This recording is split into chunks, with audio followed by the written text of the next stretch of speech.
बहुत श्रद्धा। उन्होंने बताया कि मेरे सब भाई अब मेरी बात मानते हैं और मैंने संतोष कर दिया। कितने भाइयों के यहां बंटवारा होता है तो मारपीट बहुत होती है, लाठियां चलती हैं, गोलियां चलती हैं, पटकी पटका, जख्म, खून, खच्चड़, धन सामान मकान तो अलग पड़ा है, लपटी लुपटा चालू है। ये कौन ढंग बंटवारा का? ईमानदारी रखो, त्याग रखो और थोड़ा ज्यादा दे दो दूसरे को। आपके भाग्य को कोई नहीं ले सकता है, आपके कर्मों को कोई नहीं ले सकता, आपकी बुद्धि को कोई नहीं बांट सकता है, आपके सुंदर स्वभाव और चरित्र को कोई नहीं बांट सकता है। सब चीजें बढ़ सकती हैं, लेकिन याद रखना ये चीजें नहीं बढ़ सकती हैं। और ये चीजें यदि तुम्हारे पास में हैं तो सब चीजें फिर से आपके पास इकट्ठी हो सकती हैं। भगवान राम अयोध्या छोड़ करके 14 वर्ष वनवास में चले गए तो क्या वहां भूखे रहे थे? वहां सब देवी देवताओं ने ऋषि मुनि का रूप धारण करके कुटिया बनाकर राम का इंतजार करते थे, प्रभु आएंगे।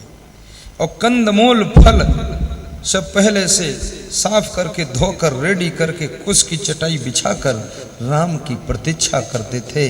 याद रखना, तुम पीछे चलते हो, तुम्हारा भाग्य और तुम्हारे कर्मों का प्रभाव हजारों कोस आगे आगे चलकर तुम्हारी व्यवस्था करता है। इसलिए अपने कर्मों को अच्छा कीजिए, भाग्य को सुंदर बनाइए, तो आपको कोई टेंशन की जरूरत नहीं।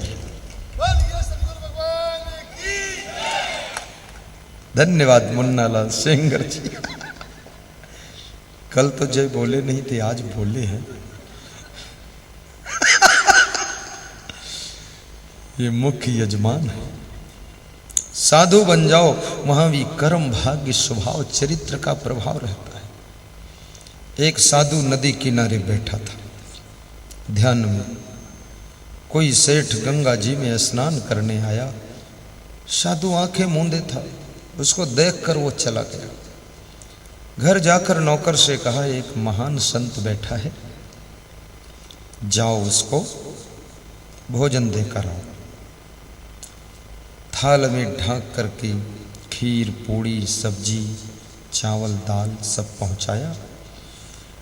साधु के सामने रख दिया, उसने आंख नहीं खोला। तो नौकर ने सोचा मैं रख के चला जाऊं, कुत्ते आएंगे खा जाएंगे, ये तो आंख ही नहीं खोल रहा, आंख मूंदे बैठा।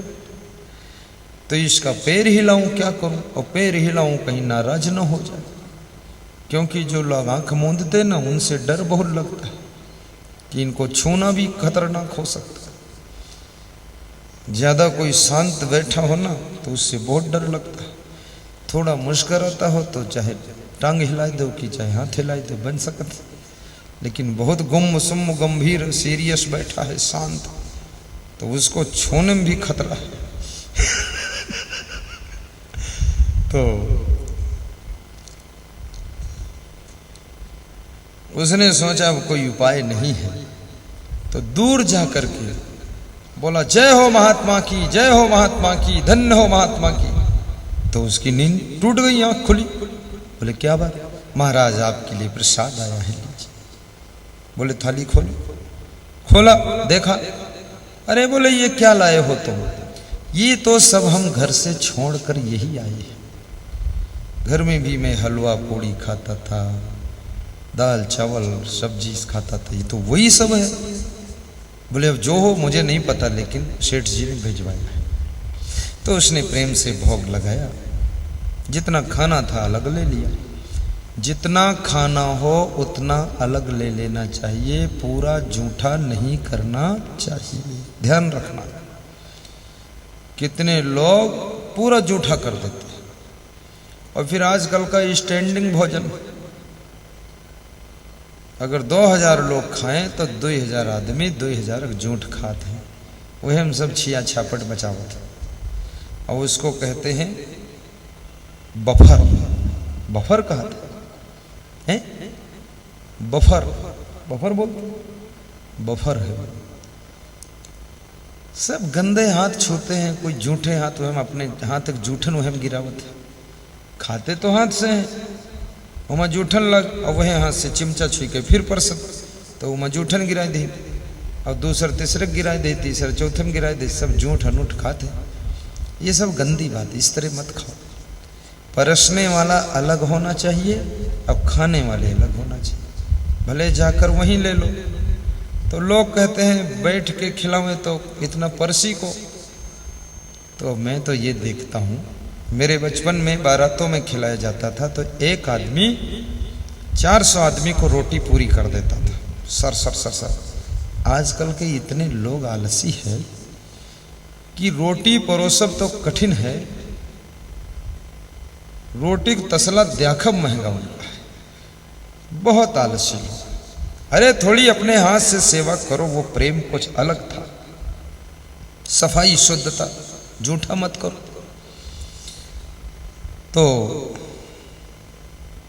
ये शुद्धता होनी चाहिए, पवित्रता होनी चाहिए। तो मैं आपको सुना रहा था, कुंती निराश होकर बिस्तर पर लेट जाती है और सोचती रहती है, छत की ओर देखती रहती है। निराश हुआ आत्मा छत की ओर देखता रहता है, जल्दी पलक नहीं मारता है और उसके चेहरे की मुस्कान खत्म हो जाती है। और मैं निवेदन करूंगा, अकेले भी रहो तो थोड़ा मुस्करा कर रहा करो, अकेले में भी हंस दिया करो। सबके साथ में हंसते हो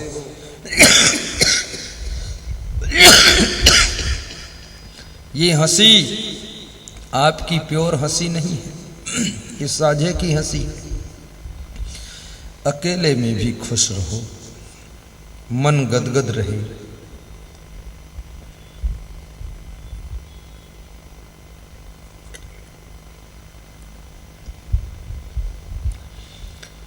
मुस्कराते रहो, गुनगुनाते रहो,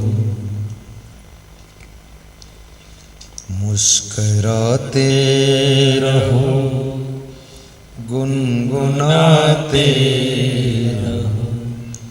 मैं अपने बिस्तर पर लेटता हूँ, 10-15 मिनट मुस्कराता रहता हूँ अकेले, कि बड़ा आनंद है, बहुत सुख है। और कभी कभी जोर से अकेले हंसता हूँ। तो मेरे द्वारपाल जो रहते ना, पूछते गुरुजी किसके साथ हंस रहे थे? मैंने कहा खुद के साथ। दूसरों के साथ हंसना आसान है, खुद के साथ हंसना बहुत कठिन है। मुस्कुराते रहो, गुनगुनाते रहो। ये झमेले संसार के कम होने वाले नहीं, तुम कम हो जाओगे। दुनिया के झमेले हरगिज कम न होंगे। अफसोस बस यही है कि एक रोज हम न होंगे, एक रोज हम न होंगे। ये परिवार का झमेला, रिश्तेदारों का झमेला, बिजनेस का झमेला, राजनीति का झमेला, चुनाव का झमेला, ये कभी कम नहीं होगा। नया नया झमेला रोज तैयार होता रहेगा। एक शुगर फैक्ट्री का मैनेजर मुझे मिलने आया, गुलरिया शुगर फैक्ट्री उपाध्याय।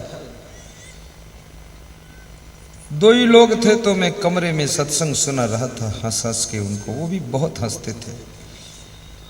फिर वह थोड़ा फ्रेश होने गए और वहां से आए, बोले गुरुदेव कमाल हो गया। तुमने कहा क्या हुआ?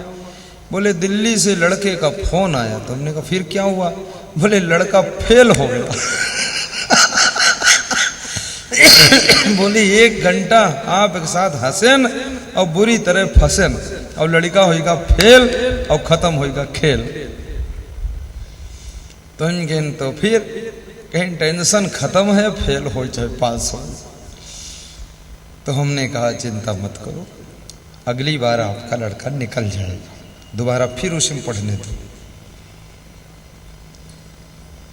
जिंदगी में कभी असफलता, कभी सफलता, कभी हानि, कभी लाभ। कभी मिलन कभी वियोग, कभी दुख कभी सुख, ये जीवन का घटनाक्रम है।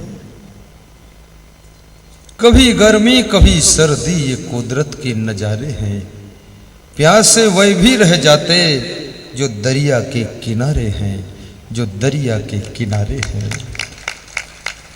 घबराया ना करो, डरा ना करो, खुश रहा करो। धनवान बनो तो धन को सही खर्च भी किया करो। धन कमाना कठिन, और धन कमा लो तो उसे बचाना कठिन, और बचा लो तो उसे सही ढंग से खर्च करना कठिन। धन कमाने में जितनी बुद्धि लगती है उससे अधिक बुद्धि बचाने में लगती है, और बचाने में जितनी बुद्धि लगती है उससे और अधिक बुद्धि धन को खर्च करने में लगती है। अन्यथा आपका कमाया और बचाया हुआ धन अगर खर्च करने का तरीका नहीं मालूम है तो ऐसी जगह खर्च होगा कि तुमको पूरा बर्बाद करके वो धन जाएगा। इसलिए खर्च करना बहुत बड़ी कला है। धन से दूध भी मिल सकता और दारू भी मिल सकती है। कितने लोग दूध बेचकर फिर दारू खरीद कर पीते। पैसा तो आ गया लेकिन कहां खर्च करना ये बुद्धि नहीं आई, यथा योग्य बुद्धि। तो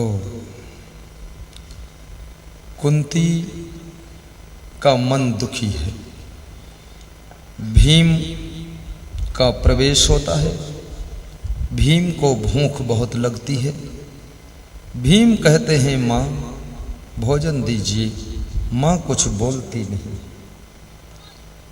भीम ने कहा बोलो माँ, क्यों नहीं बोलती हो? कोई दुख है क्या?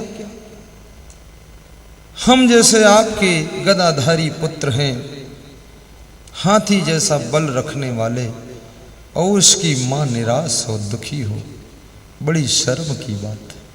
कहो ना माँ, क्या बात है? भीम तुमसे नहीं कह सकती। जाओ भीम, न भोजन बना सकती हूं न खिला सकती हूं। भीम अर्जुन के पास गए, बोले मैं बहुत भूखा हूं और माँ बिस्तर पर लेटी है और कुछ बोलती भी नहीं, और मेरे भूख लगी और गुस्सा आएगी तो मैं सब रसोई तोड़ दूंगा। फिर भीम उदंड आदमी था। भीम के पास विवेक नहीं था। भीम के पास यदि उदंडता न होती, दुर्योधन के पास घमंड न होता, भीम के पास उदंड स्वभाव न होता।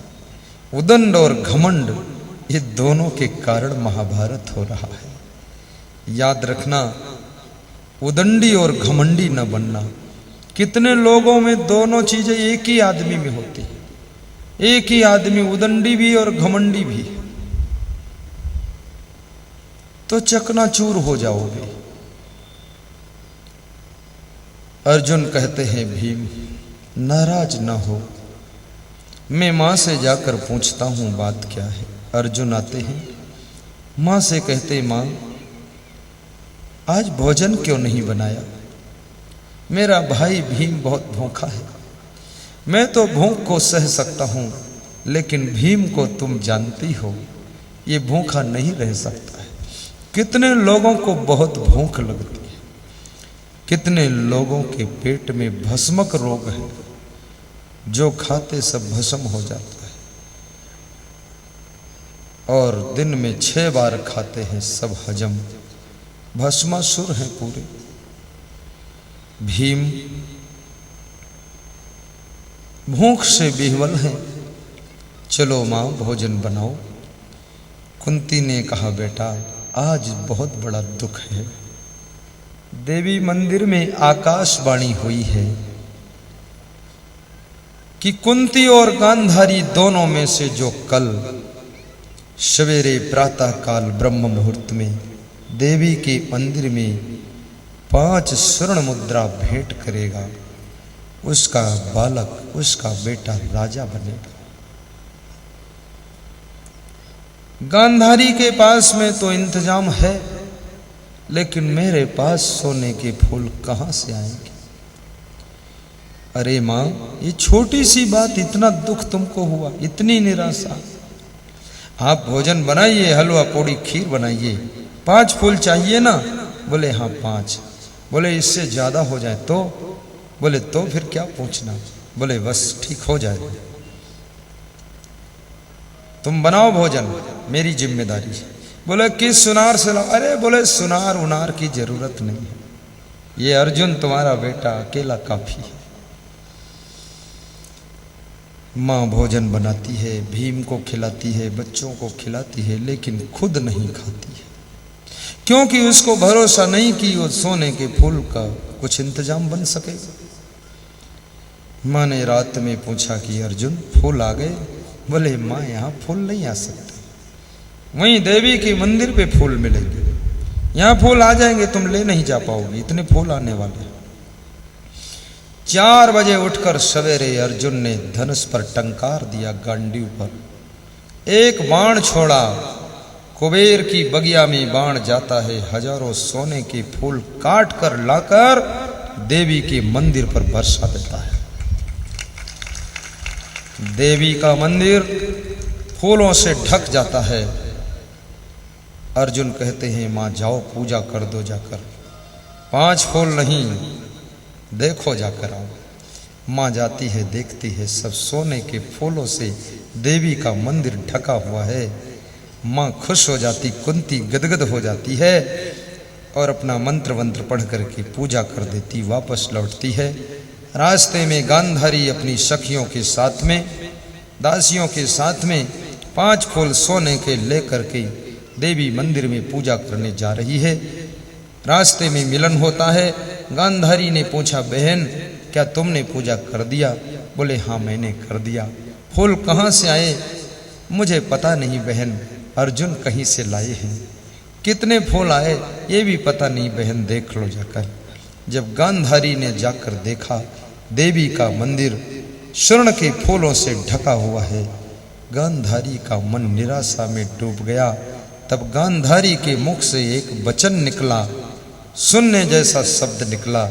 गांधारी ने कहा काह भय 100 और 50, अकेले अर्जुन पुरई नियासा, अकेले अर्जुन पुरई नियासा।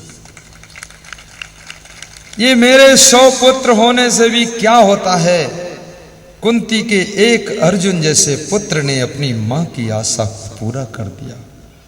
भाइयों और बहनों, अपने मां के ऐसे महान पुत्र बनो, पिता की ऐसी संतान बनो, गुरु के ऐसे महान शिष्य बनो कि अकेले ही उनकी मनोकामनाओं को पूरा करो, उनकी इच्छाओं को पूरा करो, योग्य बनो, अपनी क्षमताओं का प्रयोग करो, इधर उधर दंड फंद में समय बर्बाद मत करो, बुराइयां मत सीखो। तुम्हारे माता पिता तुमको देखकर मुस्कुराएं, तुम्हारे दादा दादी तुम्हारे कृत्यों को देख करके गदगद हो जाए, तुम्हारा गुरु तुमको देख करके बड़ा प्रसन्न हो जाए कि क्या शिष्य अनोखा मिला है। जैसे नरेंद्र को पाकर के रामकृष्ण परमहंस खुश हुए थे, जैसे आनंद शिष्य को पाकर महात्मा बुद्ध खुश हुए थे, ऐसे ही शिष्य बनो, महान शिष्य बनो। मोह के धागे तोड़ दो, लोभ को छोड़ दो, काम वासना को नियंत्रित करो, शुद्ध ब्रह्मचर्य का पालन करो, नशा व्यसन से मुक्त रहो, आत्म ज्ञान को प्राप्त करो, अहंकार के खंड खंड कर दो, नम्रता से पूर्ण रहो और क्रोध को ठंडा रखो। अपने गुरु के पूरे सिस्टम को सुंदर से सुंदर चलाओ, उसको बिगड़ने मत दो, गुरु का दिल खुश हो जाएगा। और अपने घर की व्यवस्था को अच्छा बनाओ, धर्म पुत्र बनो, धर्म पुत्री बनो। मन की चंचलता, बस ऐसा कोई कार्य न करो जिससे कि तुम्हारे माता पिता कमरे में बैठकर चुपके रोते रहे, उनको दुख मत दो। याद रखना, कबीर ने एक बहुत बड़ी बात कही है, ये 600 वर्ष पहले कहा था, लेकिन आज भी वो बात में उतनी ही दम है। कबीर ने कहा है कि कबीर जब हम पैदा हुए जग हंसे हम रोए, ऐसी करनी कर चलो हम हंसे जग रोए, हम हंसे जग रोए। कबीर बेपढ़े लिखे थे ऐसा लोग कहते हैं, मुझे तो पता नहीं, पढ़े लिखे हो या ना हो पता नहीं, लेकिन लोग कहते हैं। और कबीर पंथी भी कहते मस कागज छुओ नहीं, यानी स्याही भी नहीं छुआ और कागज भी नहीं छुआ, और 4 वेदों की बात बता दी। बड़ी विलक्षण बात है। ज्ञानी तो जरूर थे कबीर, और बड़ी अनोखी बात कहते थे। कबीर कहते हैं कि कबीर जब हम पैदा हुए, वाह वाह, जग हंसे हम रोए। तुम्हारा जब जन्म होता है ना, तुम्हारे घर कुल कुटुंब परिवार के लोग खुशियां मनाते, ढोल बज जाते। अब पता नहीं बस्ती की नहीं बस्ती, पर मेरे बचपन में मैंने देखा था किसी घर में बालक का जन्म हो तो ढोल बजाकर महिलाएं गीत गाती थी। अब तो महिलाओं ने ढोल से भी छुटकारा ले लिया, मूसर से भी छुटकारा ले लिया, ढोल बजाने से भी बीमारियां खत्म होती। अब यहां से जाओ तो एक एक ढोल सब महिलाओं खरीदो और कितनी महिलाएं तो खुद ही ढोल है, कुछ नहीं, जहां देखो तहां ढोल पड़ी।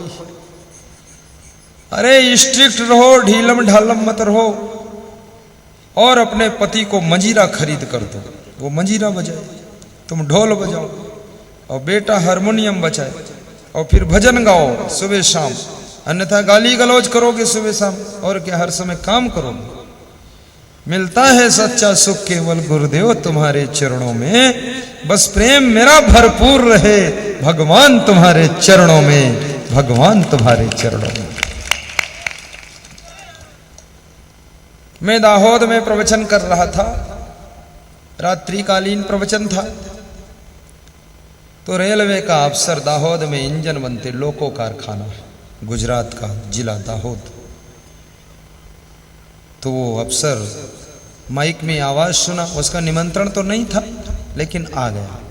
सत्संग में निमंत्रण का इंतजार मत करना, मां से मिलने के लिए बुलावा का इंतजार मत करना, दुखियारों का दुख दूर करने में आमंत्रण की प्रतीक्षा मत करना, किसी को मदद करने के लिए इनविटेशन नहीं आया इसका इंतजार मत करना, स्वयं चले जाओ। तो वो आकर बैठ गए, प्रवचन सुना, प्रवचन समाप्त हुआ तो आगे आकर बैठे पति पत्नी।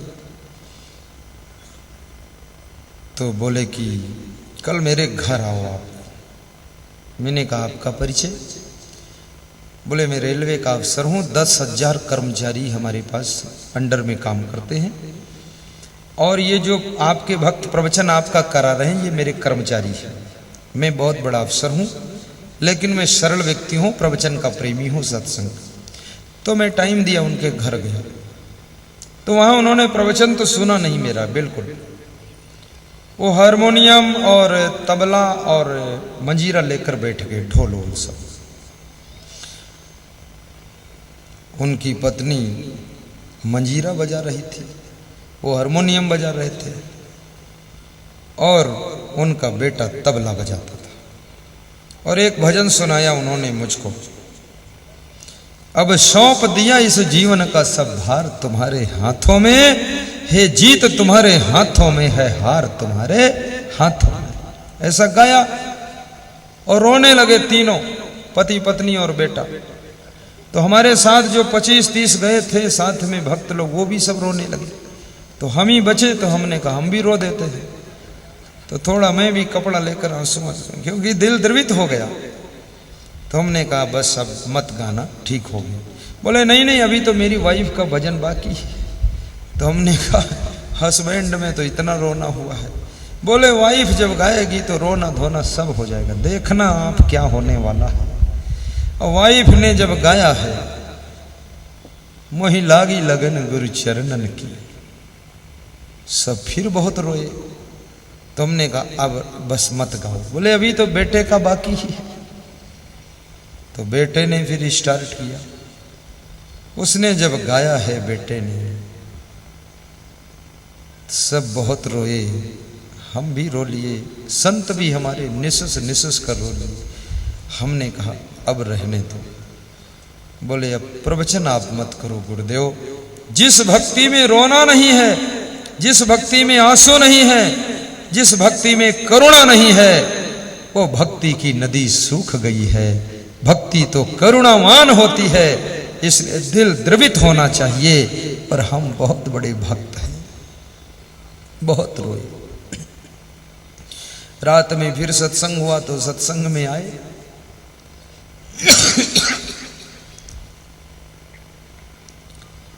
तो लास्ट में समागम समाप्त हुआ तो लोग आशीर्वाद लेने व्यास गादी पर आने लगे, चरण छूने, कुछ दान भेंट करने कि दान भेंट कर दूं गुरुदेव को कुछ।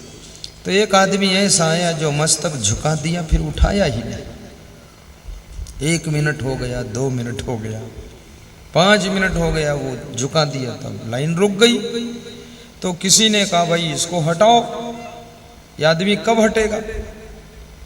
तो रेलवे के अफसर ने कहा इसको मत हटाना। तो किसी ने कहा अरे पागल है ये, इतनी देर मस्तक झुकाने क्या काम, 5 मिनट से झुका पड़ा। बोले ये पागल नहीं, पागल तुम हो, तुम्हारा मस्तक तो कहीं झुका ही नहीं, न बाप को झुका, न माँ को झुका, न यहाँ झुकेगा। ये तुम्हारा मस्तक कद्दू है, ये ऐसे जाई लुढ़कर ये झुक गया, कोई छूना मत, हटाना मत। श्रद्धा है तो लाइन में खड़े रहो, और नहीं श्रद्धा पीछे चले जाओ, इसकी भक्ति पूरी होने दो। वो 10 मिनट के बाद सिर उठाया, आंसू से भीगी आंखें। अब मैं तो किसी को हटा भी नहीं सकता, मैं तो ऐसी पोस्ट पर हूं, कोई हमारे ऊपर फूल भी डाल देता, कोई चावल डाल देता, कोई मुट्ठी भर शक्कर डाल जाता बहुत झंझट है इसमें। तो उस अफसर ने कहा कि श्रद्धा की बात है गुरुदेव, ये सिर सब जगह झुकता नहीं है, और जहां झुकता है वहां से फिर उठता नहीं है, उठता नहीं है। और जब उठाने वाला इसको उठाता है तो ये आदमी इतना उठता है ऊपर कि इसकी ऊंचाई को कोई छू नहीं पाता है। आए थे दर पे तेरे सर झुकाने के लिए, अब सर उठता नहीं है वापस जाने के लिए, वापस जाने के लिए। आए थे दर पे तेरे सर झुकाने के लिए, अब सर उठता नहीं है वापस जाने के लिए। आए थे दर पे तेरे सर झुकाने के लिए, अब सर उठता नहीं है वापस जाने के लिए। तूने दर्द दिया है तो दवा भी तू ही दे, कहानी बन जाएगी जमाने के लिए, जमाने के लिए। तेरे दर पे सर झुकाने आ गए।